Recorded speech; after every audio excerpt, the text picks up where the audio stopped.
Hello everyone. Today I want to talk to you about this little coin here. It's a 10 denarii from 1742 and its obverse features the bust of the Empress Maria Theresa from the Habsburg Monarchy. This is somewhat of a special coin. It has a very low mintage. Sadly, the coin has been previously cleaned. You can tell by the very obvious hairlines and its general glossy appearance. However, it's still very detailed coin and it seems like it retoned somewhat since its previous cleaning. I picked this coin up knowingly that it was cleaned just because of its rarity. I do like European coins, um, generally the Germanic countries and Austria and all that. If we take a look at the reverse, we can see a very religious motive. It's the Madonna holding baby Jesus. The Empress Maria Theresa held very strong religious beliefs, and in this particular case, the image is not anything new. The image has been previously used in other coins from the Holy Roman Empire, and it's a motif that you will encounter on a couple of different numismatics. The coin has a couple nice tones to it, and like I said, it's a shame that it had been previously cleaned, but what can you do, right? Nonetheless, I'm very happy with it, and I'm proud to be able to have this coin in my collection.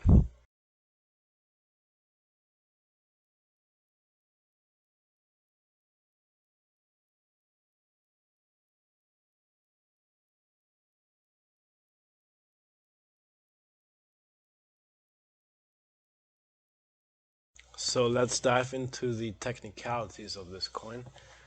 Its composition is silver with a finesse of about 52%, weighing in at 2.37 grams, which puts it around the size of a dime. There's been recorded mintages from 1741 until 1742, under 10,000 pieces. Mintage numbers for the year 44 and 45 are unknown. There's a price guide for it as well, but it's kind of hard to put a price on a coin like this. I believe this coin is somewhat of an underdog. It's a little bit unknown, so the price is going to be whatever somebody wants to pay for it. I did a quick research and I came across a couple of completed auctions for this particular piece. Here we have one that was sold for 110 US dollars. The auction was completed online or in person, I'm not sure. The coin came from Vienna. It's a pretty worn piece. Here's another auction that had been realized with a price of 240 euros, which just puts it about maybe $250, somewhere around there. Pretty similar quality to the last one that was sold. And here we have a rather nice example of this coin. It looks like a problem-free coin at first glance, with a pretty appealing looking toning, which realized a price of 340 euros or maybe 370 US dollars.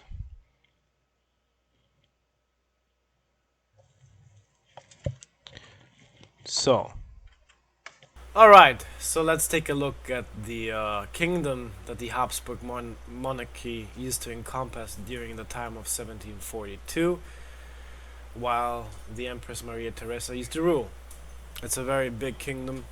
The first thing you're going to notice from the map is that the European continent used to be very subdivided into different principalities and territories. So, but just talking about the kingdom of the Habsburg, you have many different um, areas. For example, so what you now know as Austria is right around here. The kingdom extended all the way down to Italy, encompassing Croatia, the kingdom of Hungary, and parts of Romania. What you see here, named as the Crown of Bohemia, is actually nowadays known as the Czech Republic, and we have Slovakia here in the east. So definitely a very large territory. And to just show you a modern map in comparison, this is how Europe looks right now, with Austria, Hungary, Romania, Slovenia, Croatia, and all these other countries. All of this here used to be the empire of the Habsburg during the time of Maria Theresa. In Germany it was very subdivided.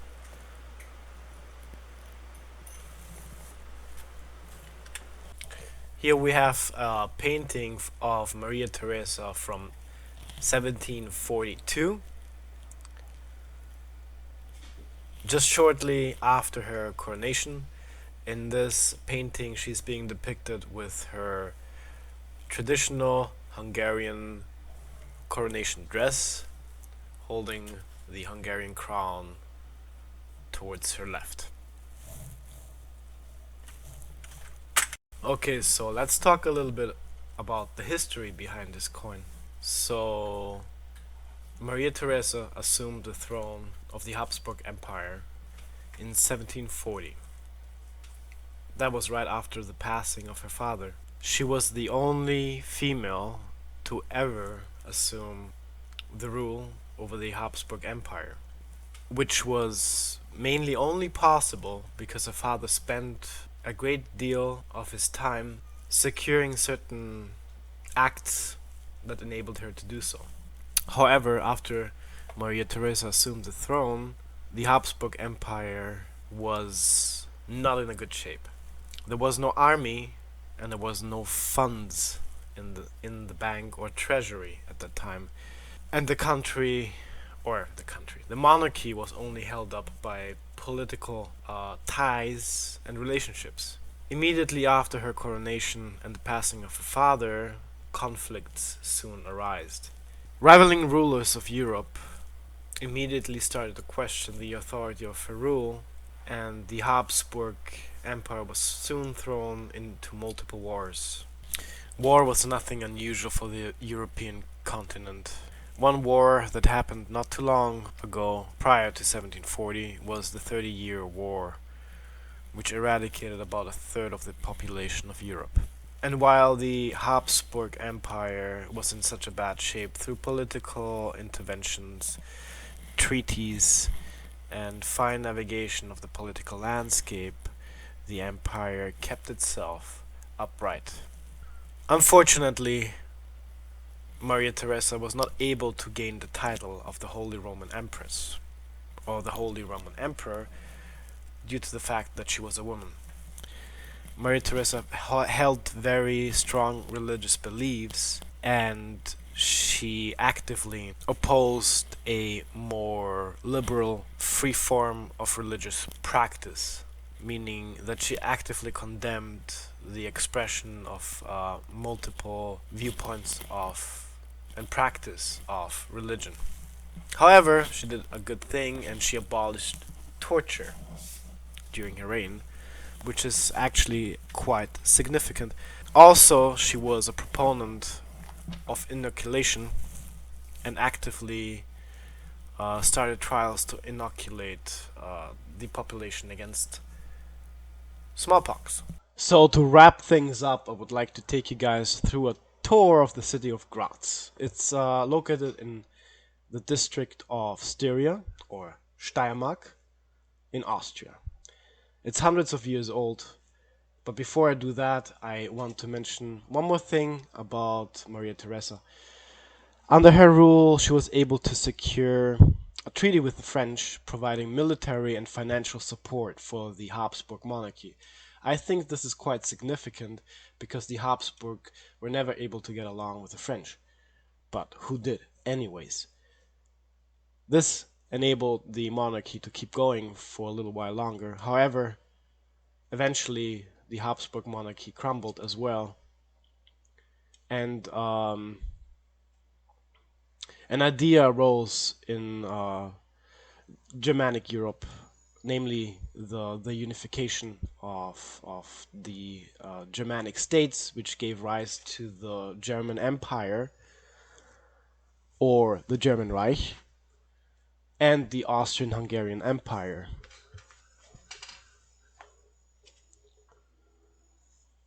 But even these empires ended up crumbling after the First World War, which gave rise to the modern landscape of Europe. There's a lot to say about this subject, but let's just take a tour. So, like I said, the city is hundreds of years old, and a lot of these buildings date back many hundreds of years ago. In fact, the city was named as a heritage site of the United Nations. And well, too bad we have a train right in front here blocking the what is called the Schlossberg. The Schlossberg is one of the oldest structures of the city, and the city itself used to be a bastion against invading Ottoman forces.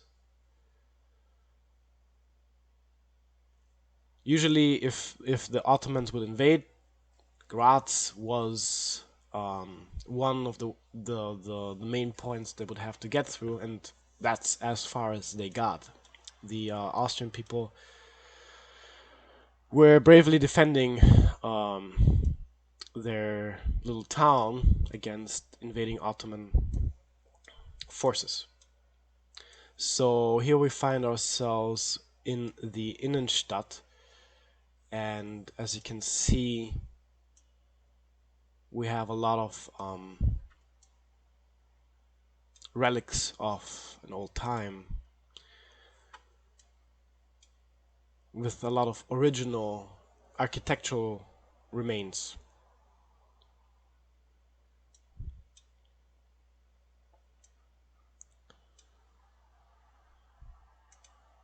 It's a really strange mix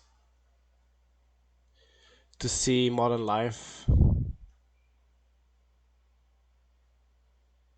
still occupying old remains from a distant past.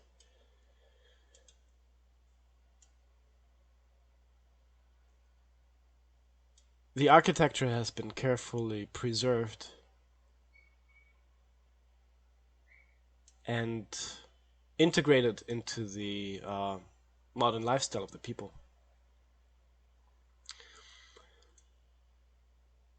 Of course, such a thing is only possible with careful preservation. However,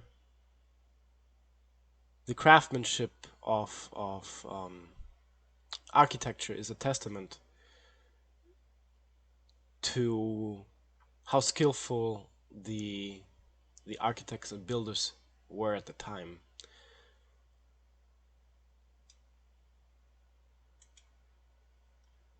So we're moving closer to the parliament, or the Rathaus of the city. And Graz is a very nice town to visit. Most people, if they go and think of Austria and they want to take a vacation or visit the country, They usually would go for something like Vienna, but Graz is definitely a place to visit.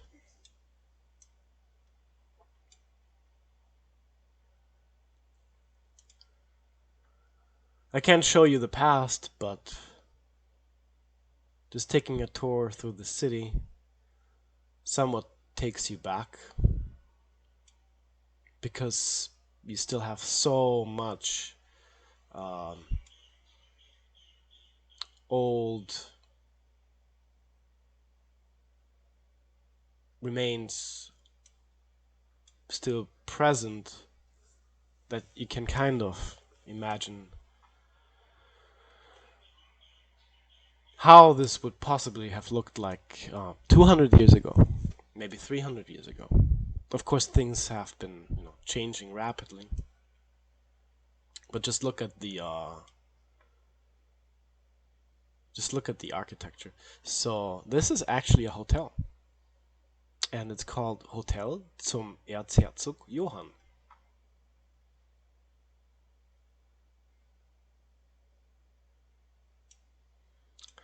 That'd be kind of cool. Checking out one of the rooms here. I haven't been there. It's definitely interesting.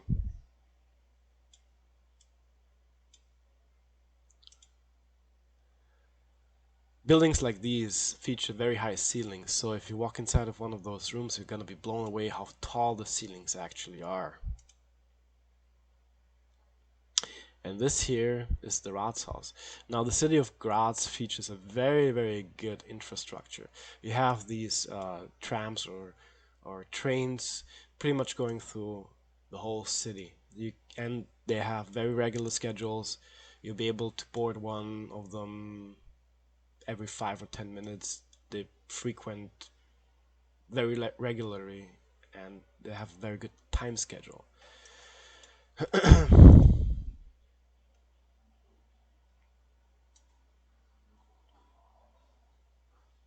So yeah, like I said previously, these buildings have been carefully preserved and still feature all of the um,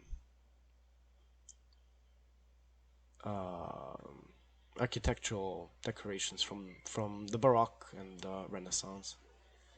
People really took pride into architecture back in the day, trying to beautify the landscape.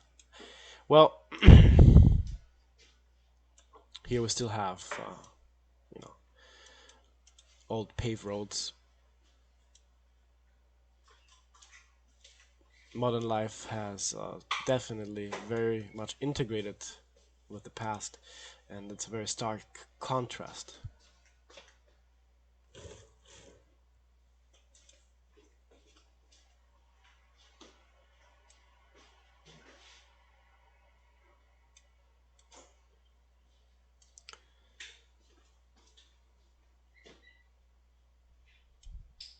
Can we go here?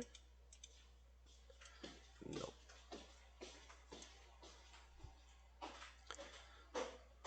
Austria always used to be a melting pot for different cultures, especially Slavic and Eastern European um, people. And nowadays, you will find a great variety of different people living together, different ethnic groups, people with different beliefs. It's truly a melting pot, and people get along for the most part.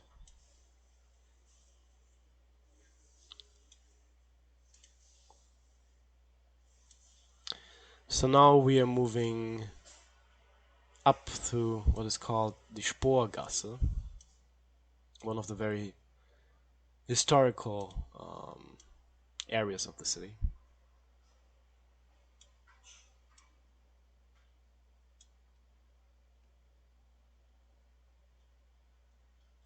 Sadly, I can't read this, it's kind of a little bit too blurry, but this is a historical building.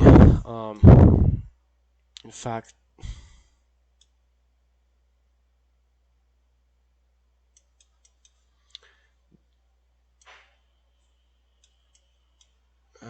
I'm sorry guys, I won't be able to tell you much about this.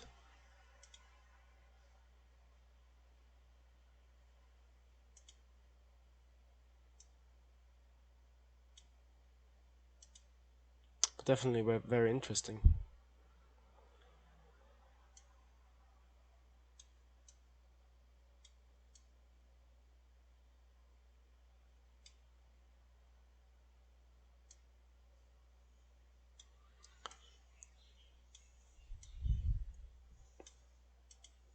Google Maps is something amazing, especially the street view. It's fun browsing around different areas sometimes.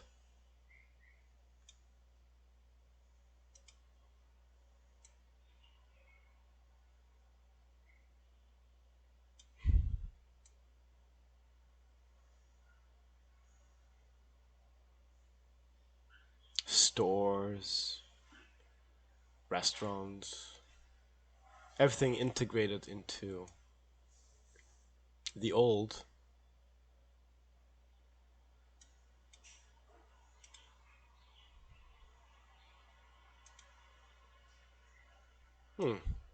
What's happening here?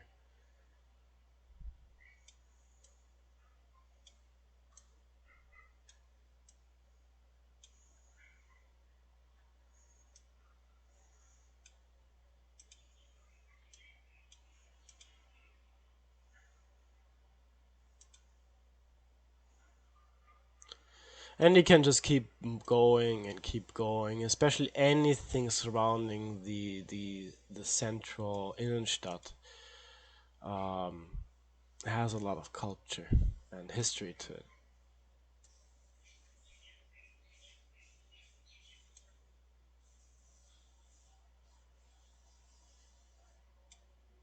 Just look at this building here.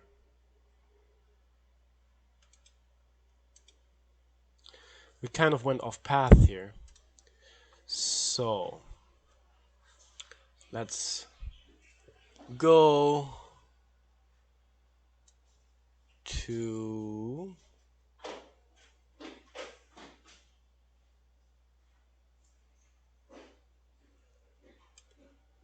right over here. We're back at where we started.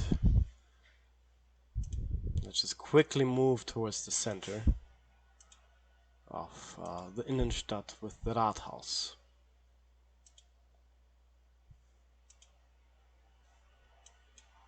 Up. Oh, we cannot. We actually cannot. Ah, that's a shame. Maybe. Anyways, I'm kind of starting to drift off here. If you want to explore more, feel free to do so. And on these terms, I want to end this video. I hope you enjoyed this new little format I'm trying here. I hope it didn't bore you guys too much. And I want to thank everyone for watching. And have a great day wherever you are. Alright, bye guys.